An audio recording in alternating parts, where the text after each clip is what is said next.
Si è risolto il caso del mercantile di nazionalità turca che era nelle mani dei migranti dopo una giornata difficile ed imprevedibile. Dopo essere stati soccorsi in zona SAR libica, i dirottatori avevano invertito la rotta della petroliera verso Malta quando si erano resi conto che stavano per essere riportati a Tripoli. Ed infatti la Marina Militare Maltese ha abbordato la nave ed ha accompagnato il suo ingresso nelle acque territoriali, iniziando in mattinata le operazioni di sbarco.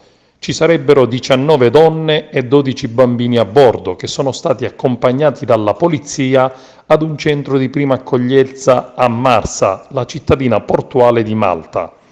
Almeno 3 uomini, i dirottatori, sono stati portati dalla polizia locale altrove.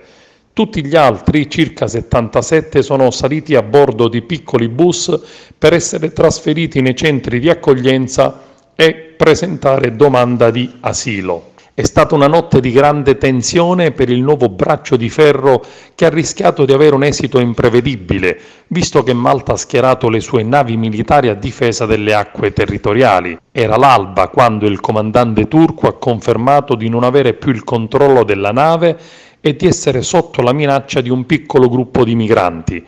Il loro obiettivo era infatti quello di arrivare in Europa e non di essere riportati in Libia.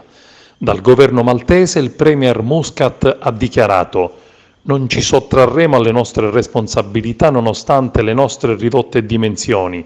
Seguiremo di conseguenza tutte le regole internazionali». Diversa la reazione delle ONG.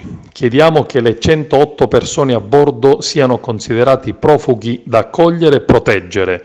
Giorgia Linardi, portavoce della Sea-Watch, ha dichiarato: «Ci stiamo macchiando di crimini pazzeschi che ricordano l'Olocausto».